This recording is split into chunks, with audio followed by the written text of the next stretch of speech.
I am so excited to talk to you about the best compost integrated system in the entire world. So I am here at Utah Valley University feeding about 1,200 pounds of food, which is including about 800 pounds of watermelons alone today, to about a 6 million worm population that's out here. And this is an outdoor compost system that I established. At the base is a bunch of bark, which has been breaking down over time. And I bring out many different barrels of food from our dining services at UVU. And this is the biggest, most integrated program I've ever built, but not the only one. So the nice thing about this one is that there's a ton of fresh fruit input, lots and lots of leaves and pine needles and cardboard.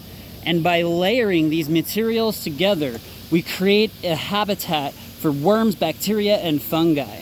And fungi are so much more important in these systems than people realize. Predominantly with our coffee grounds here, we're gonna get a lot of mold growth from fungi, from slime molds and other microorganisms, and then that is decomposed further by worms and bacteria. Now, the reason that fungal mycelium is critical, and also fungal yeast in soils, is because they create a variety of different enzymes that break down completely different materials, and together that accelerates the rate of decomposition. So this is our pop-up compost garden. We've got big sunflowers. Some of them look like they're ready to go too.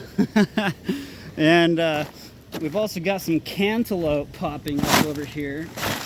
In this area, we experimentally raised it with pallets, and then we started putting, here's some of the cantaloupe here. So awesome.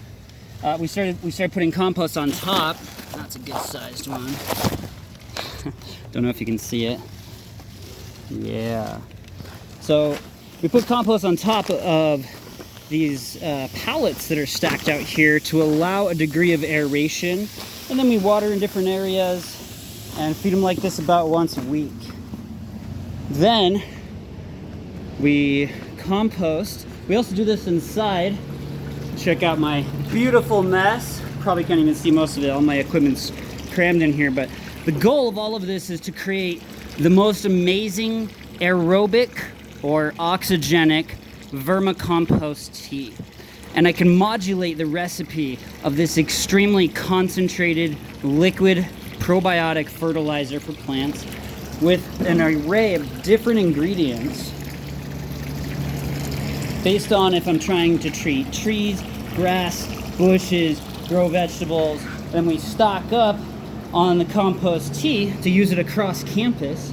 We're hitting a few spots this week, and this is a 20-to-1 concentration. I can use it at full concentration. It's not going to hurt anything. It's not a synthetic chemical. It's completely organic and mineral. And so if I want, I can also dilute it and spread it over a larger area. I've also got another outdoor system here.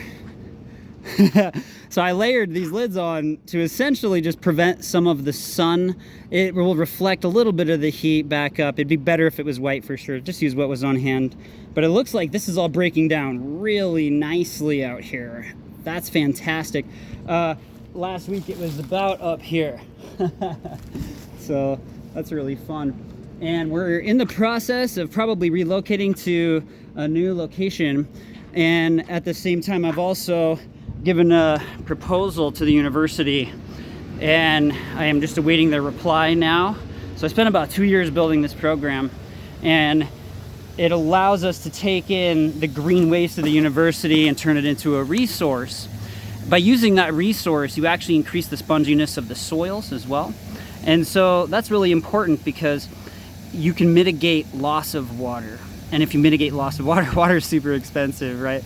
And the time and energy and money that goes into fixing those problems is also really expensive. So sustainable and regenerative maintenance of anything landscape at universities or other businesses is essential for their long-term financial success. And if this is something you ever need help with, you know who to hit up. Thanks for joining me today. And together we can make the earth green again.